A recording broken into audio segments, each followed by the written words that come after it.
Hello, welcome back to Transfer Talk presented by Bit.com. I'm Statman Dave, and we've been diving into all the transfers during the window in Europe over this little spell. We've been diving into all of the deals of the week, the best transfers, and of course the Gamebreaker. Today we're going to be looking at a few things: Aubameyang to Chelsea, Zakaria to Chelsea, and of course our Gamebreaker today, Haaland at Manchester City. Let's get this party started. Right, it is now time to dive into all the deals of the week to catch you up with the ongoings on the last day of the transfer window. First up, Aubameyang is back in London. No, he's not returned to Arsenal, but Aubameyang has been reunited with Thomas Tuchel at Chelsea for a reported €12 million. Aubameyang scored 79 goals and registered 17 assists in 95 games under the German. The Gabon centre-forward had his best season of his career playing under Tuchel at Dortmund. He scored 31 goals in 32 Bundesliga games, as well as having his best ever season in the Champions League, scoring 7 goals in 9. Many strikers have come to Chelsea and failed: Shevchenko, Torres, Morata, and more recently, Lukaku and Werner. Aubameyang is going to have to discover his form that saw him really explode in the Premier League at Arsenal if he doesn't want to be seen as a flop at Stamford Bridge.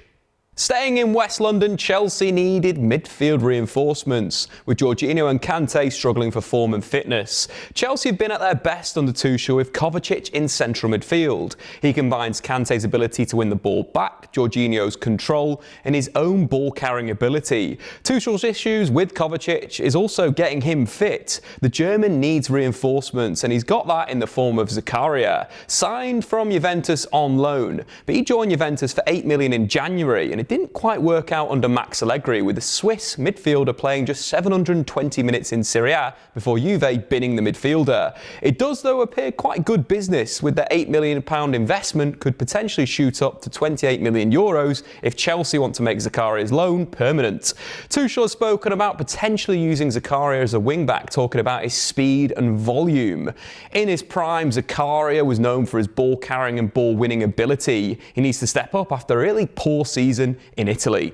Next up, Manuel Akanji has signed for City for €17.5 million. Known for his ability on the ball and flat passes into the feet of forwards, Man City have got another top-quality player to fit Guardiola's style. Pep has complained about only having 2 centre-backs. Last time I counted, he had 4. Now he's got 5, so no more complaining Guardiola. Over to La Liga, Kasper Dolberg has joined Sevilla on loan from Nice. The former Ajax target man needs a new start, having only scored 6 goals in each of his last 2 seasons in Liga.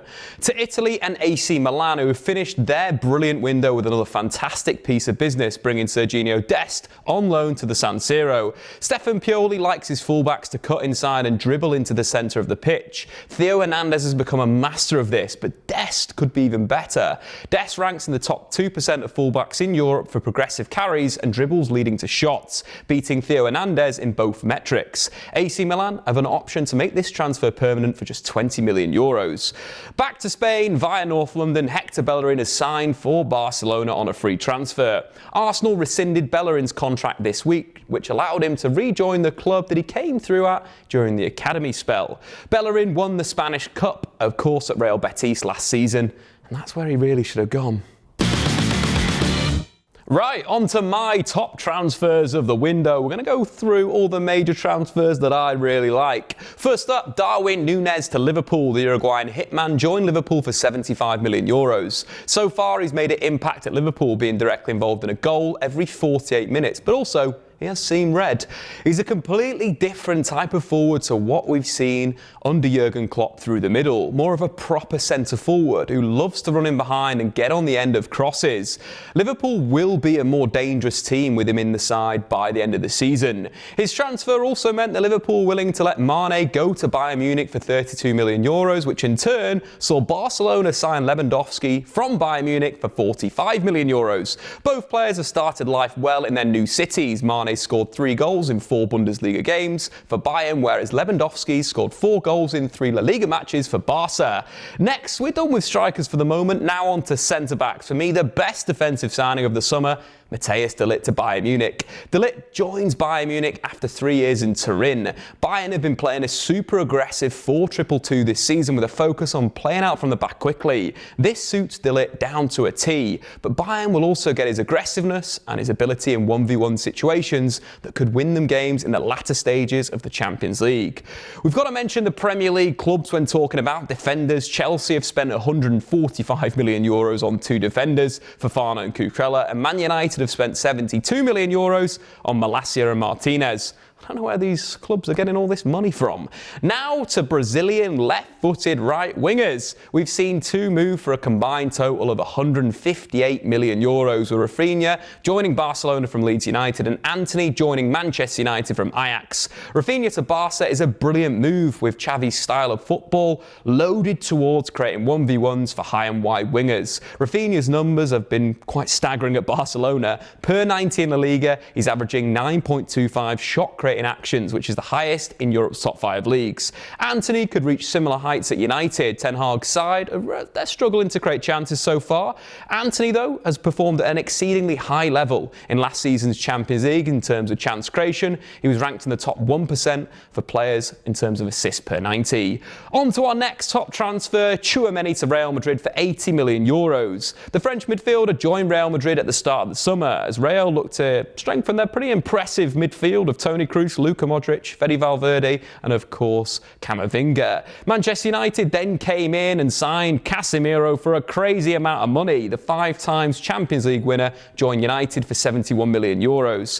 Since then, Ancelotti has put his full faith in Tchouaméni in defence and midfield, and that's paid off. So far for Real Madrid, he's won 100% of his tackles in the Spanish capital. And finally, the biggest and the best transfer of the summer, Erling Haaland to Manchester City for €60 million. City managed to recoup €52 million by selling Gabriel Jesus to Arsenal, and of course City are probably the best team in world football at transfers right now, and that's why, of course, the Gamebreaker today is Haaland at Man City. Erling Haaland is going to turn City into one of the best teams maybe we've ever seen. So far in the Premier League, 9 goals in just 5 games. We're going to look tactically how he could set up in a number of different systems today and why he's the game breaker. First and foremost, the big part of Haaland's game and where he is so dangerous, of course, is in the penalty area. That's where he does his business, that's where he scores his goals, and that's where City are really going to utilise him. Manchester City previously have played forwards that have dropped off the line, false nines, allowing the likes of Gundogan and Kevin De Bruyne to be the goal scorers along with the wide players. Haaland is completely different to that.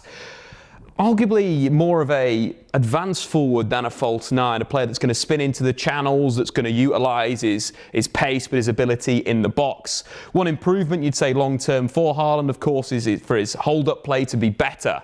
But right now, that doesn't really matter. City, of course, under Guardiola, setting up in the 4-3-3. That's the classic shape we've seen. 3-8s, wide wingers, wingers inside, fullbacks overlapping in the final third, underlapping to create for one man. In terms of the lineup, we've got Bernardo Silva on the right-hand side, playing more of it as a wide playmaker than the central midfielder we've seen in recent years. Foden's been utilised a little bit more centrally, and Gundogan's joined into the build-up, and of course Kevin De Bruyne getting close to Haaland to feed him those through balls. What it's allowed Cancelo to join the attacking third, play as a really high inverted wing-back that can cut in onto his stronger right foot, and again, all geared to create for Haaland. That's the kind of difference for City this season, that when the likes of Phil Foden spinning behind the defence there, instead of shooting for goal, they're going to look for those cutbacks for Haaland. Know he's going to be in there.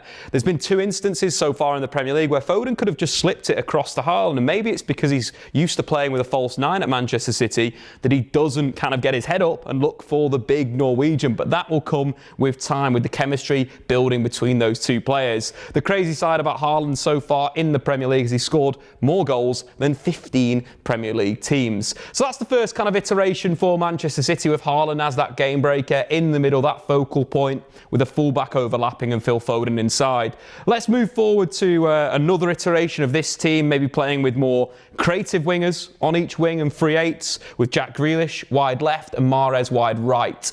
Both players are really good at driving inside and looking to crate for a number 9. Of course, Jack Grealish at Aston Villa was really good at driving inside and then cutting back and looking to get crosses on the back post, or driving inside and looking for through balls. Both parts of Haaland's game that is really, really successful. Grealish has arguably really struggled at Man City following his £100 million move to the Etihad. On the other side, Riyad Mahrez, we know his quality, we know his ability to, again, drive down that right-hand side, then trot back to his stronger foot, and again looking for Haaland at the back post. Those types of runs from Haaland are going to be really important. Maybe one weakness of his game is when the ball is whipped into his head, something that he's going to improve, and he's already scored goals with his head this season in the Premier League. Talking about Premier League statistics, 19 shots, 9 goals, 1 assist, a goal every 44 minutes. This man is going to take the Premier League by storm. I think the other benefit of playing this system, not only having more creative wingers that might look for Haaland in the box more, but also you get your free eights in there with Kevin De Bruyne and Gundogan being closer. The improvement, as we mentioned before, has got to be Haaland's ability to hold the ball up from Kevin De Bruyne and from İlkay Gundogan, looking to those passes into feet, then receiving. We've seen that already today in terms of the Gundogan getting into the box and being fed by Haaland. We need to see that more from Kevin De Bruyne.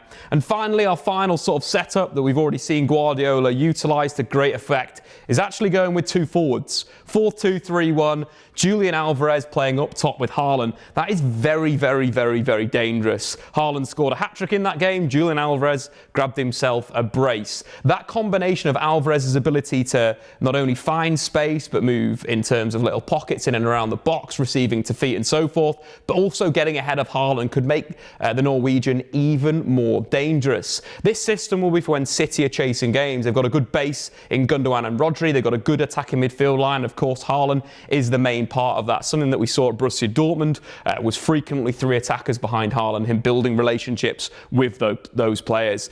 It's going to be scary to see him evolve in the Premier League. Back-to-back hat-tricks, the first player to do that since 2017. Of course, that was Harry Kane. Haaland is going to break the Premier League. It's as simple as that. So that has been Transfer Talk presented by Bit.com. Unfortunately, that is our last episode of this window, but we'll be back in January for some more game-breaking fun. I've been Statman Dave. Of course, subscribe if you are new to the OneFootball channel, and get into the comments below your best transfer of the window. Anthony to Man United, Casemiro to Man United, Malacia to Man United, or, of course, Lisandro Martinez to Manchester United. A little bit biased, but see you guys later.